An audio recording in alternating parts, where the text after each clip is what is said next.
The coffee shop was his quiet place. He went there every morning before the city woke up. He liked the smell of the coffee beans and the soft music that always played. It was a simple routine, a calm start to a busy day. He would sit by the window, watch the street lights fade, and read his book. One morning, the bell above the door chimed, pulling his eyes from his page.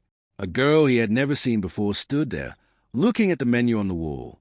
She had a light in her eyes, a kind of gentle curiosity. She ordered a simple tea and looked for a place to sit. The shop was small, and the only empty chair was at his table. She pointed to the chair. "Is this taken?" she asked.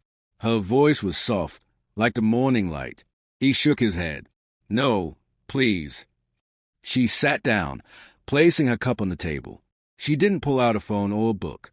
She just sat, holding her warm cup, and looked out the window with him. They didn't speak. They shared the silence, watching the sky turn from dark blue to a soft gray, then to a hopeful pink. It wasn't an awkward silence. It was comfortable, like they had known each other for a long time.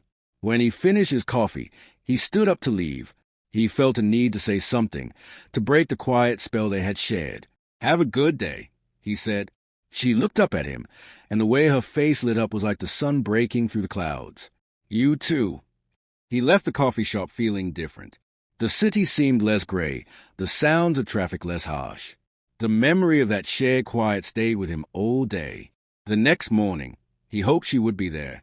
He found himself looking for her as he walked to the shop.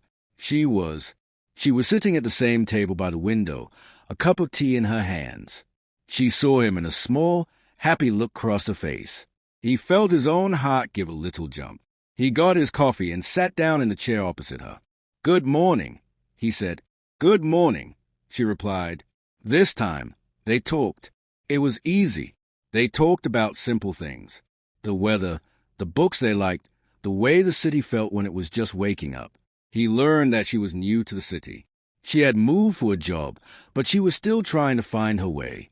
She said the city felt big and lonely sometimes. He understood that feeling. "It does," he said, "but it is its quiet corners, like this one."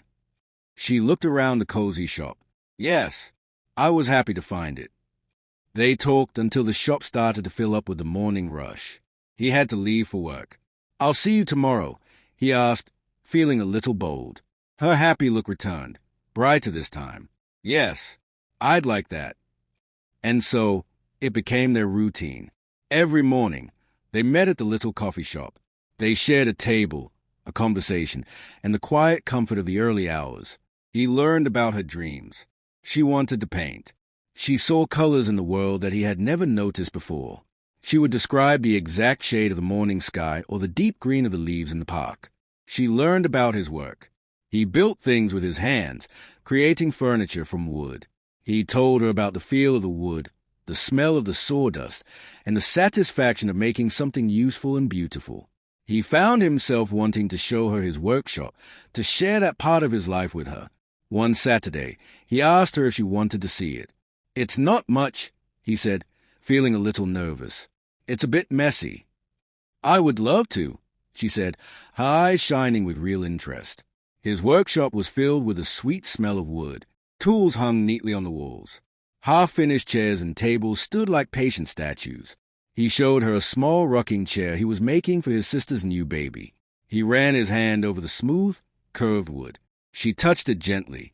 "It's beautiful," she whispered. "It feels alive." He had always felt that way about his work, but hearing her say it made it feel true in a new way. She pointed to a stack of old wood in the corner. "What about that?" "That's just old scrap," he said, "from a building they tore down." She picked up a piece, her artist's eyes seeing something he didn't. "It has character," she said. "It has a story." They spent the afternoon there. She didn't seem to mind the dust or the noise when he turned on the machine. She watched him work, her expression full of quiet focus that he found captivating. It felt as natural as their mornings in the coffee shop. After that day, something shifted. Their friendship, which had grown in the safe space of the coffee shop, began to expand into the rest of their lives. They started taking walks after he finished work. She would show him parts of the city he had never seen, even though he had lived there his whole life. She pointed out interesting buildings, hidden gardens, and the way the light hit the river in the evening. She taught him how to see the world through her eyes. He, in turn, helped her feel less lonely in the big city. He introduced her to his friends. He took her to his favorite places, a small movie theater that showed old films, a park on a hill that overlooked the entire city. He loved watching her face as he discovered these new things. One evening, they were in the park on the hill. The sun was setting, painting the sky in the brilliant colors she loved so much. They sat on a bench, not talking, just watching the day end. The city lights began to twinkle below them, like a sea of fallen stars. He felt a sense of peace he had never known before. Everything felt right. He was sitting next to the person who had walked into his quiet life and filled it with light and color. He turned to look at her. She was already looking at him. The expression on her face was soft and open, full of a feeling he was just beginning to understand in himself. It was love. It wasn't a sudden, dramatic thing. It was a slow, quiet growing, like a tree reaching for the sun. It was in the way he looked forward to every morning. It was in the way she described the color to him. It was in the comfortable silence they could share. He reached out and took her hand. It felt right. Her fingers curled around his, a perfect fit. "I have to tell you something," he said, his voice a little shaky. "These past few months, being with you, it's changed everything for me. I think I'm falling in love with you." A tear traced a path down her cheek, but the look on her face was one of pure happiness. "I'm falling in love with you, too," she said, her voice soft but sure. He felt a wave of joy so strong it almost took his breath away.